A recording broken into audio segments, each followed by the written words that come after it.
Today I found this box in the basement. It says Easter on it, but it doesn't have Easter stuff in it.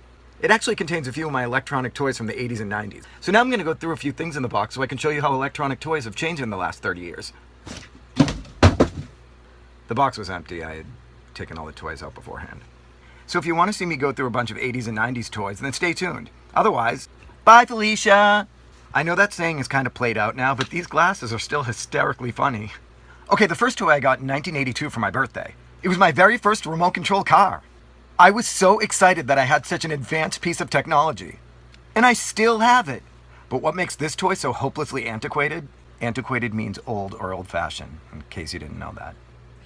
It's got a 5-foot cord attached to the remote. Yeah, that's right. Remote control cars had this big, giant 5-foot cord attached to them. So basically, this car could only go 5 feet before this happened. Unless you walked behind it and followed it around at a safe distance. You couldn't take it to an empty parking lot and have it zip around the lot. All I could do was have it go up my driveway like... The kids of this generation are so lucky because they got their little drones and their little helicopters that hover 100 feet in the air. And we got this. So example one to the younger generation. Our remote control vehicles were lame. But the sad part is we thought they were so cool. This was totally advanced for 1982. I thought my parents were like loaded because they bought me this. I bet it cost like $10 back in 1982. I don't want to make fun of my generation because I absolutely loved growing up in the 80s and we had some of the most awesome toys ever. But another problem with the toys back then, they were really, really loud. And you couldn't mute them and you couldn't turn the volume down. Like this game, for example. Tomy Yarg. Yag. I could never pronounce the name of this thing. In this game, you had 5 steel balls that you had to get all the way through this maze of obstacles until they got to this spot in the middle before the time ran out. It was a really cool, fun game. The problem? God forbid your dad wanted to watch the football game and your mom wanted to take a nap, and you wanted to play Yard because it sounded like this.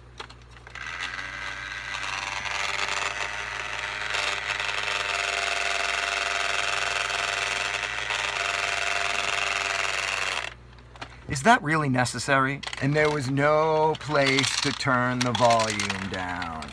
It sounded like a lawnmower. Not only that, but in order to maneuver the steel balls around the maze, you had to constantly be doing this. So back then I'd be all, oh yeah, I love playing Yard. And my mom would be all, read a book. Another cool but annoying toy I had was this random truck.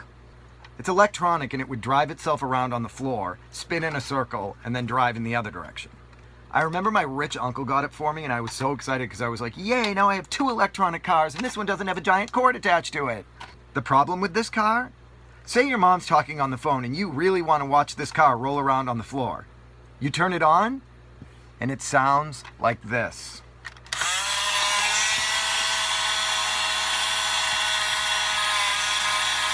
Seriously? Oh yeah, the headlights lit up.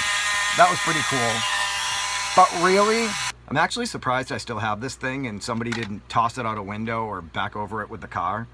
So after electronic cars faded away, video games came out, so pretty much every electronic toy I owned after that was video game related. So here now is my very first handheld electronic game. My Frogger Mini Arcade. Can't really call this thing handheld. It could be my baby. Even though this thing is fucking awesome, it is definitely not user-friendly. I mean, you can't put it in your pocket. You can't secretly play it during work, church, or school. I don't know what we would have done back then in school, because it would have been like, maybe the teacher won't notice. But the teacher would notice. Everybody would notice. Everybody in a 5-mile radius would notice. Why? Because this thing was also incredibly loud. And there was, again, no volume control, no mute button, no nothing. It was just really, really loud. I remember I was mad when I got it because I couldn't wait to be able to play it in bed after my bedtime. So picture it, it's 1983, you're in bed, it's past your bedtime, this thing lights up so you think, oh yes, I can play it in bed and no one will ever know. And then you turn it on.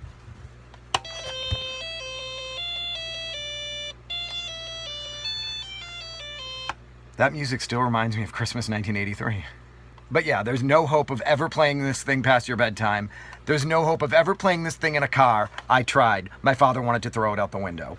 So pretty much this game was only playable when you were just sitting in your room, far away from other people, and it was the appropriate time of day where no one was sleeping. But now I'll actually play a little of it so you can see how cool this thing really is. And don't get me wrong, as I said, this thing is awesome, but it also got really repetitive and boring because it was the same game over and over and over again. There was no changing the cartridge. There was no, like, advancing to different worlds. It was just getting Frogger from one side of the street to the other into his little pond, and that's it.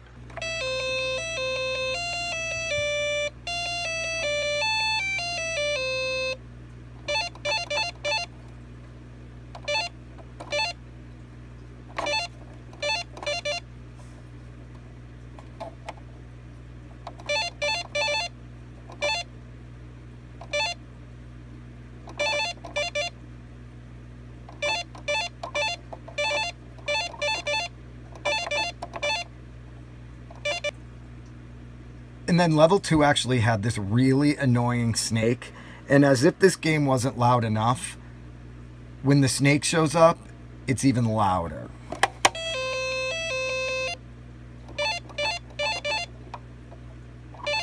Oh God, annoying.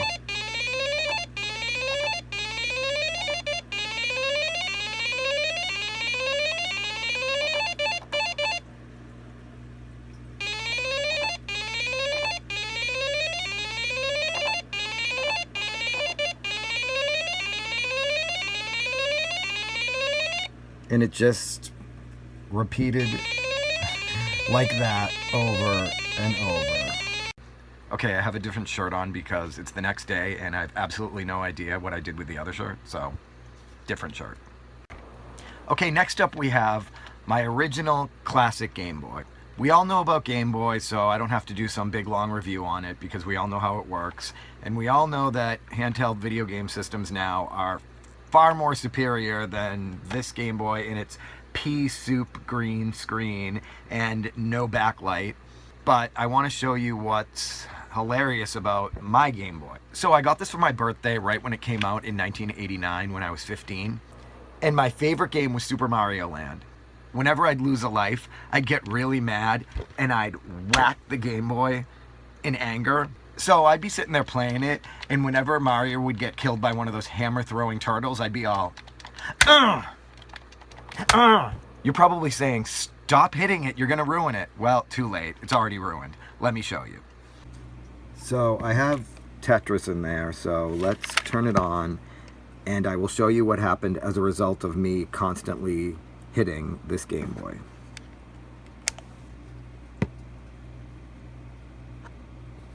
Can you even see that? Okay, so there it is. That's what the screen now looks like. So you can faintly make out the word Tetris, but that's what I get for constantly hitting my Game Boy. It's barely even playable. Let's see if I can play it. Oh, actually, besides the fact that the battery's dying, that doesn't look too bad.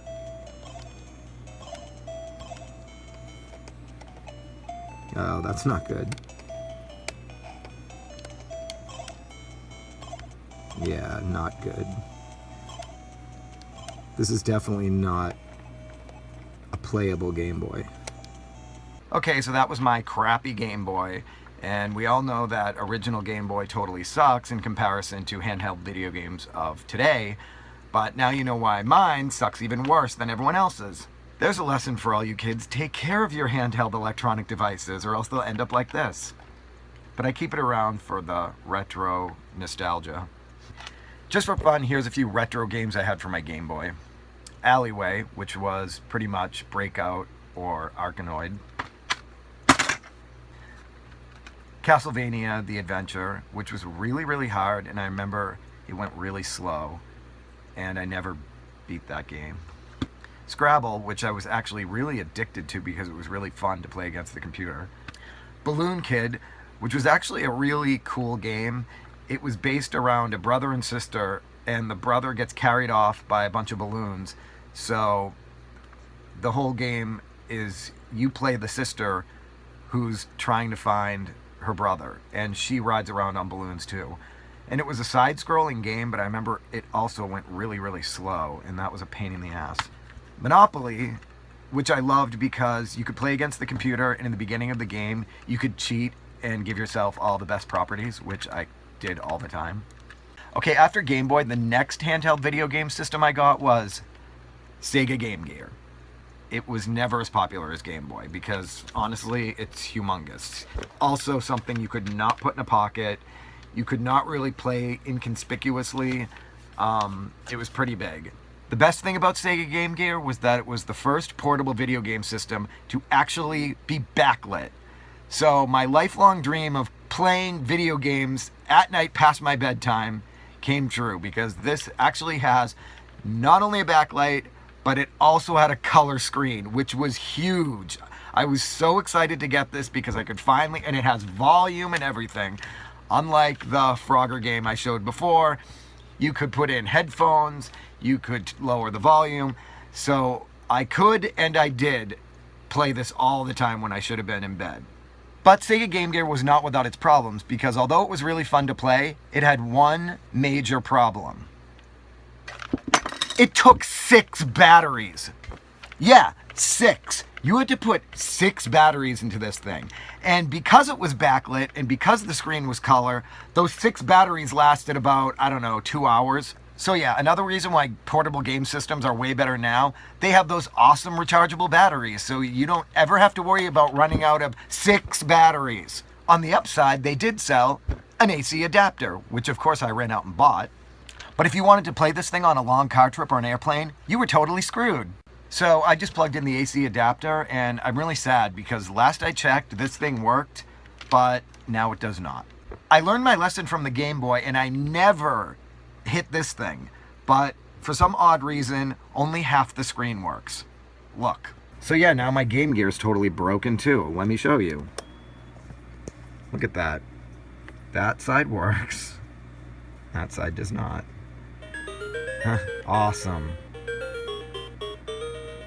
So, although I have all these cool retro toys, apparently none of them work. Yeah. I'm not even going to bother trying to play this game. That game I was playing was Woody Pop, by the way. It was kind of a weird game that was a lot like Alleyway, same concept. But this one involved a weird wooden man that was kind of creepy looking. Some of the other games I had was Columns, which the Game Gear came with, and that's basically Tetris meets Bejeweled Blitz. Instead of blocks, you had to match up little bejeweled things. So the next thing I actually got in the year 2000, so it's not 80s or 90s. And you can probably guess what it is, so yeah, my Game Boy Color. There were so many things I loved about this. A, it played games in color, even though it had no backlight. B, it was purple. And C, it only took 2 batteries. But the best thing about this is that with it I got Game Boy camera. This was basically my first digital camera, which is pretty sad because I was 25 years old at the time. Now I see a bunch of 9-year-olds running around with iPhones, playing video games and taking pictures. And back when I was 25, this is what I played video games on, again with no backlight. And this is what I took digital pictures with. I remember thinking that digital photography would never advance beyond Game Boy camera. Let me show you what digital photography looked like for me in the year 2000.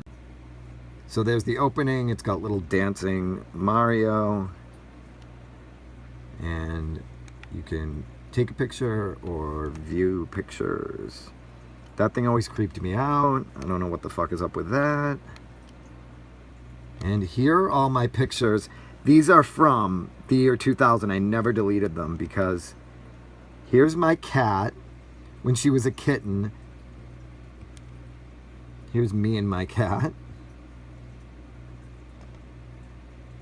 And here's me taking embarrassing selfies.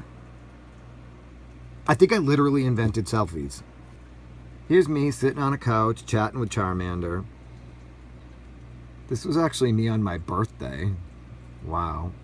I think that was my 25th birthday. Or 26th.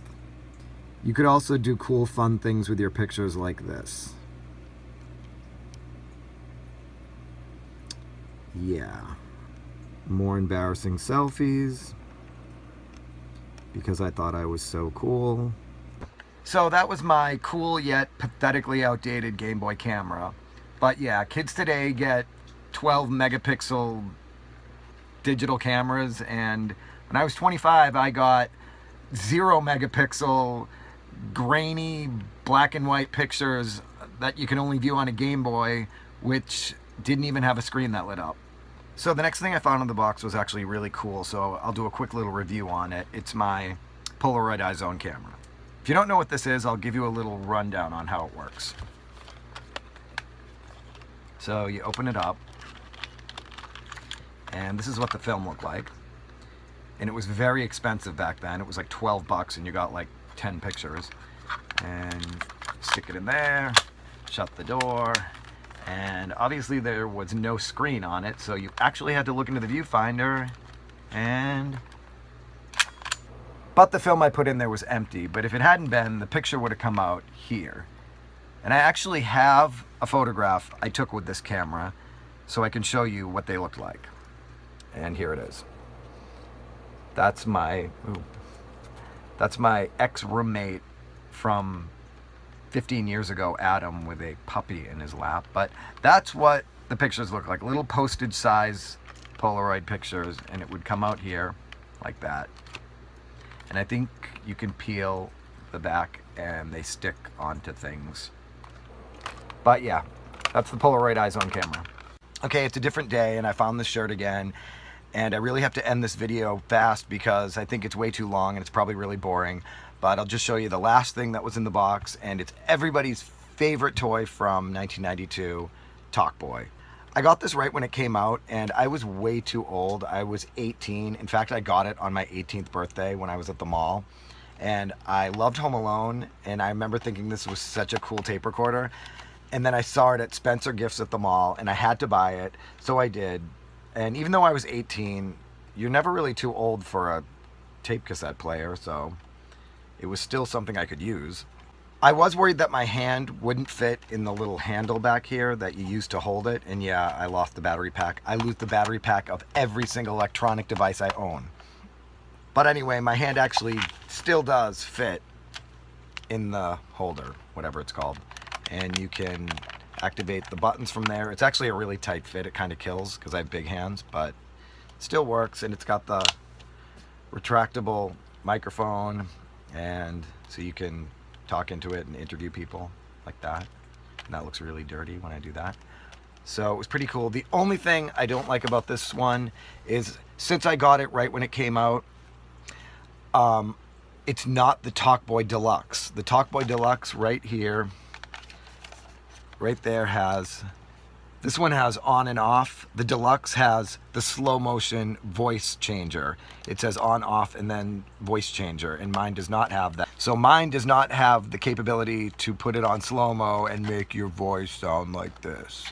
So I was really disappointed in that, because later on I saw other kids have these and they had the voice changer, but mine didn't. But I actually use this thing a lot. I could listen to music because it has a speaker, and I could tape record things. I think I seriously brought it to college, and I remember tape recording things at college, like lectures and stuff like that. So everyone else had these other tape recording devices, and I had Talkboy sitting on my college desk. So that's Talkboy, and that's it for this really long, probably boring video, unless you thought it was cool. I don't know.